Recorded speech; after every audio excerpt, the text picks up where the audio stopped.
Today we are back again with 3 more League starter builds for you to dive into in PoE 2 0.3 update. We've teamed up with 3 of our creators again, this time with LazyExile, Ignatius and Ronarray, so let's see what they've been cooking up.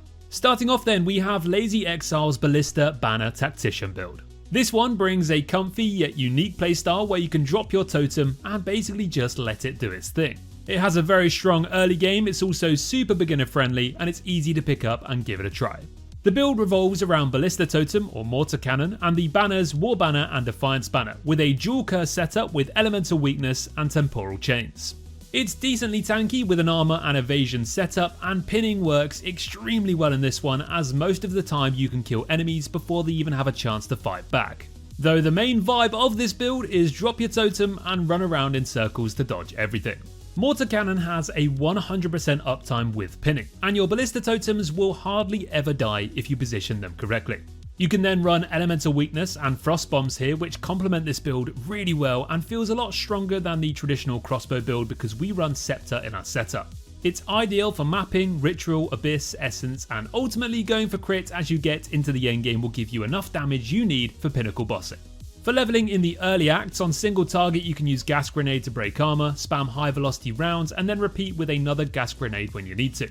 Then for AoE clear, use Contagion, Fragmentation rounds to poison with Envenom and then spread with Contagion. Then around levels 31 to 45, Lazy recommends changing it to use Oil Grenade, Artillery Ballista and Glacial Bolt.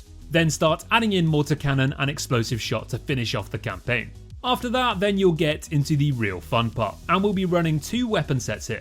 Weapon set 1 will be our banner setup with War and Defiance banners along with Blasphemy, Frostbomb and Overwhelming Presence. Then in weapon set 2 it'll be our Mortar Cannon, Wind Dancer and Mirage Archer. Most of the items will be fairly cheap here beside the From Nothing jewels which are optional. All rare items are achievable though, so you can slowly work some rarity into your gear. Just make sure to go for armor and evasion to keep you tanky enough as we mentioned earlier. If you want to dive more into Lazy's equipment guide, look more into the passive tree or take a closer look at skill gem recommendations, then make sure to check out the guide in full by using the link below. Speaking of skill gems though, just keep in mind we'll be running Gem Enthusiast here, so you need to have at least 10 green and red support gems to make it tick.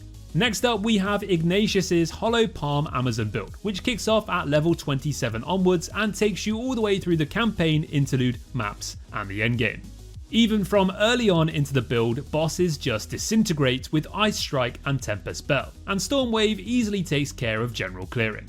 As the mapping begins, the build transitions to Shattering Palm, Ice Strike and Falling Thunder for insane AoE clears and impressive Abyss power. Power Charge's uptime is maintained with Reaper's Invocation, as well as Aelith's Chime's support gem. This uptime allows for full charge staff usage along with massive AoE DPS clears via a fully juiced up Falling Thunder. This one button boss deleting build functions incredibly well on a slim budget, but also has potential for crit cap, accuracy scaling and dense evasion stacking into the endgame, all helping to make it one of the fastest heavy hitters of the update so far. So how do you actually play it then? Well, you get in range of mobs, then you use Shattering Palm to close the gap. Use this 1 to 3 times to splash the cold around surrounding enemies. Then Ice Strike is used to clear, slam Tempest Bell whenever it's up for AoE, ailment and clearing power.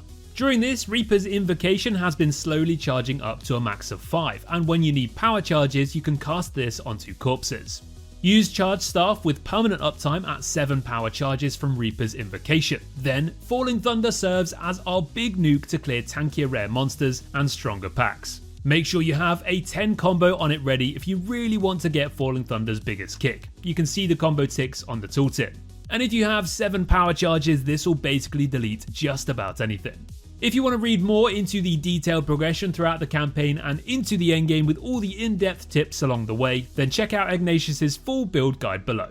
Last but definitely not least, we have Ronarray and his Demon Form Infernalist build. This one is quickly shaping up to be one of the most exciting witch builds in 0.3, especially after the recent buffs, with what used to be a bit of a risky ascendancy choice now turning into a monster, offering a multiplicative damage boost that makes speccing into Demon feel not only viable, but more than worthwhile. So with a bit of smart gearing for regeneration, life and energy shield, the degen drawback of Demon Form becomes less of a problem and more of a weapon. The bread and butter combo is flashy and very fun to use. Cast Ball Lightning, then warp right onto it with Lightning Warp and enjoy the explosions of crackling electricity ripping through anything that gets in your way. Packs of enemies will melt as you chain your warps together, diving straight into culling range and triggering huge detonations that feel as good as they look.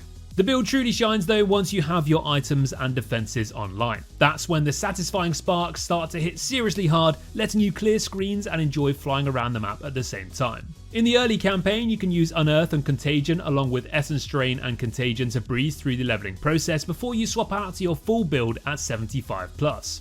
Once you get to this part, first enter the map and activate Demon Form. Those 10 stacks ramp up super quickly, so don't worry about waiting around. Then start your skill rotation of Ball Lightning into Lightning Warp on the balls that you create.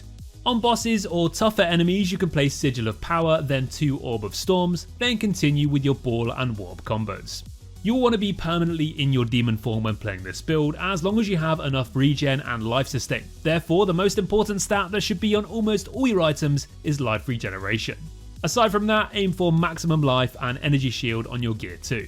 Life per enemy killed on any ring or gloves is also a nice buff whilst clearing if you haven't reached the required life regen threshold. Aim for 2k plus total max life to fit in all the auras, and don't forget about plus spirit on body armor. Chaos resistance is also super important since Chaos deals more damage to energy shield, so get this as high as you can. Finally, one other thing to note is you'll need to also make sure you have maximum mana and increased mana regen to actually sustain your casts rather than just worrying about your health pool. Well, there you have it. That's 3 more League starter builds for you to try in Path of Exile 2's The Third Edict. Make sure you check out these guys' channels if you want more content around these builds, as they're often uploading their own videos with plenty more details and more changes too as these builds progress. Don't forget to check out their builds with the links below if you want to try them out for yourselves, and take a look at our new build tracking feature there too if you haven't already. Thanks for watching guys, we'll see you next time, and stay tuned for some big juicy endgame builds coming next week. Take care.